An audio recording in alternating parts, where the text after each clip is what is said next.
After my grandfather passed, I inherited his old farmhouse out in the middle of nowhere. He was a quiet man, private, never remarried after my grandma died. Growing up, I only visited a few times, but I remembered one thing clearly. He was always fiddling with this old wooden radio in the den. Said it helped him talk to the past. I thought he was just being nostalgic. After the funeral, I moved in temporarily to sort through his things. The place felt heavy. You ever walk into a room and feel like someone's been watching you before you even turned the lights on? Yeah, like that. On my third night there, I found the radio in the attic. Same one. Dusty, knobs faded, not plugged in. Just for fun, I brought it downstairs and set it on the nightstand. At around 2 a.m., I woke up to this low, static sound.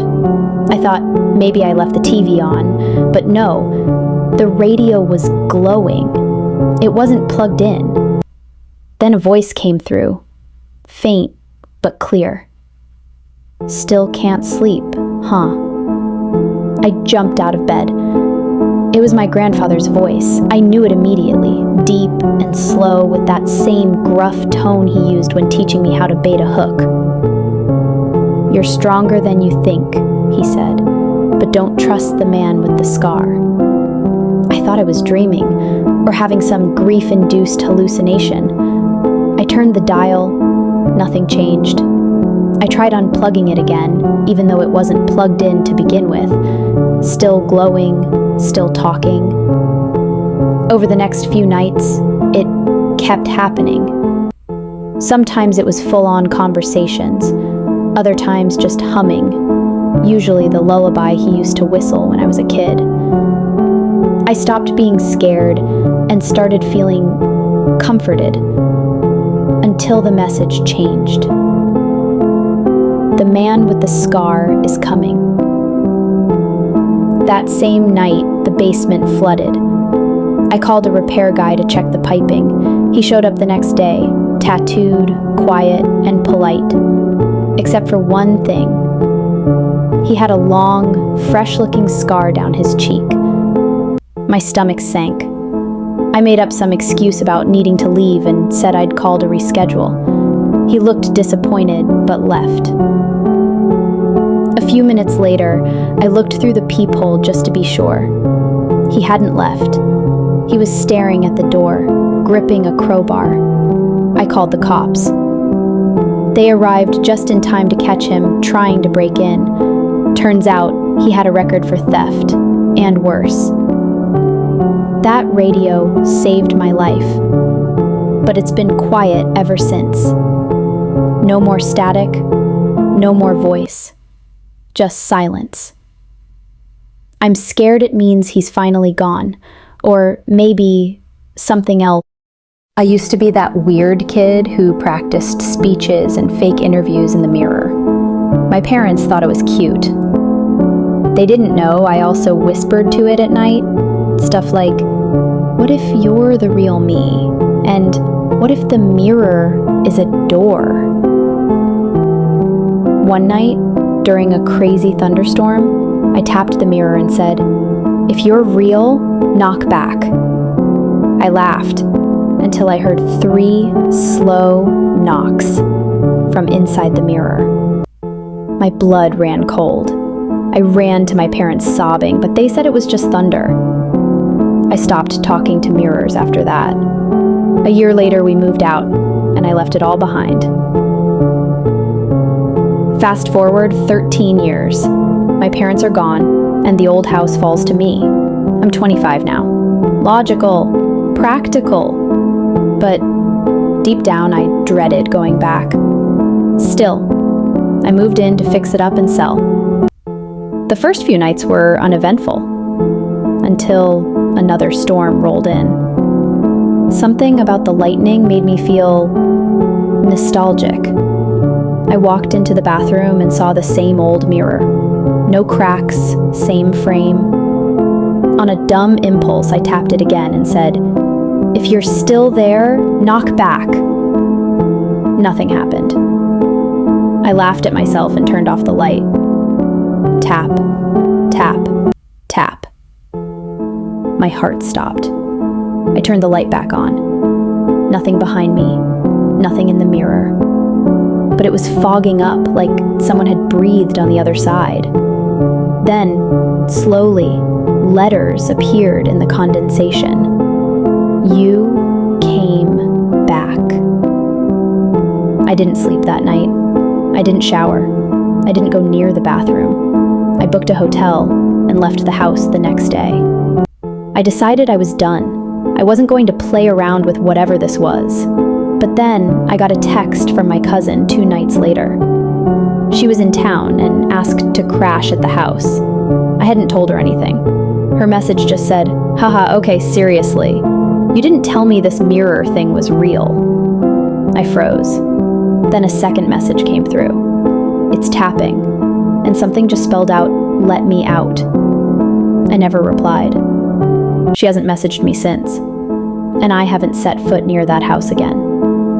But sometimes, I wake up in my apartment, and I swear I hear tapping from the bathroom. I was 17 when my mom told me I was wasting my life. I had just shown her a mock-up I made of a clothing brand idea. Custom typography, logo, packaging, everything. I was so proud. I told her I didn't want to go to college. I wanted to build something real. She looked at me like I just said I wanted to be a magician. "You think drawing on a computer is a future? You're not special." My dad barely looked up from his recliner.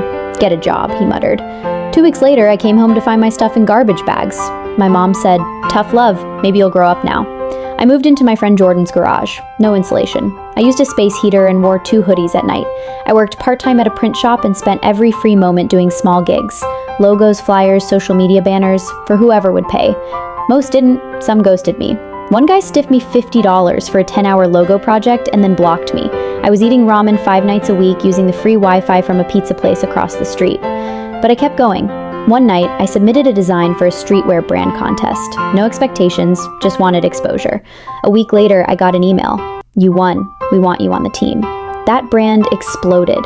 My designs were all over Instagram, then Complex picked it up, then influencers started tagging me. Suddenly, people were asking for my rates instead of arguing them down. I upgraded from garage to apartment. I bought my first real computer. By 21, I had a full client list and enough savings to start my own brand. I named it Grit Supply, because grit is what kept me alive. Not talent, not luck, grit. Last year I gave a talk at a creative conference. It was sold out. Big stage, thousands of people. I looked out into the crowd and saw 2 faces I hadn't seen in years. My parents. They didn't come backstage. They didn't speak to me after. But 2 days later, I got an email from my mom. The subject line just said, "Proud of you," the message, "Your father and I are going through a hard time. The house is at risk. We don't expect anything, but if there's any way you can help." I didn't reply, but I read that email 100 times. They called me a failure, they kicked me out, and now they want a loan from the artist who was never going to make it. The truth is, I don't know what to do. Part of me still wants their approval, but another part, the part that built this life from a garage floor, that part knows I don't owe them anything, and that maybe success isn't about proving them wrong. Maybe it's just about proving myself right. I was 19 when I got kicked out for chasing a dream. I sat my parents down and told them I wanted to move to LA and pursue acting full-time. I had done high school theater, some community plays, a couple of TikToks that went semi-viral, but I knew I had to try, for real. My mom rolled her eyes. "That's a hobby, not a career." My dad said, "If you go out there, don't come crawling back." So I didn't. I packed a suitcase, kissed my little sister goodbye, and bought a one-way ticket to Los Angeles. It was awful at first. I lived in a shared house with 5 other dreamers, all trying to make it. My bed was a futon on the floor. My closet was a cardboard box. I worked at a coffee shop near Sunset, and when I wasn't there, I was either in line for auditions or filming unpaid student projects. I got rejected so many times, I stopped counting. "You're too short. You're not what we're looking for." One casting director told me I had a forgettable face. That one stuck with me for months. I was on the verge of quitting when I got a callback for a small indie horror film.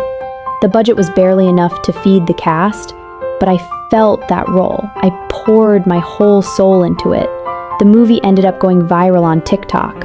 A few horror fan pages picked it up, and suddenly I was getting messages from casting agents. One of them led to a role in a Netflix thriller. I played a supporting character who only lasted 4 episodes, but people noticed me. 3 seasons later, I had a fan base, brand deals, and a new apartment overlooking the city I once starved in. The same week I got nominated for a Rising Star Award, I got a letter in the mail. No return address, but I knew the handwriting. It was my mom. The letter said, "We've been watching your show. Your dad won't admit it, but he cried during episode 6. We're sorry. We were scared. You proved us wrong and right. We'd love to reconnect. We're behind on the house, but mostly, we miss you." Enclosed was a photo of them sitting on the couch, the TV paused on my face. I stared at that picture for a long time. I haven't written back, not because I'm angry, at least not just that, but because part of me wonders, would they be proud of me or just the success? Would they still love the kid living off ramen with a busted futon? Or only the one they see on screen, dressed by stylists and lit by cameras? Either way, I'm not going back to who I was. I got here because I refused to give up when everyone else gave up on me. And no matter what they think now, I'm not acting anymore. This is real. This is me.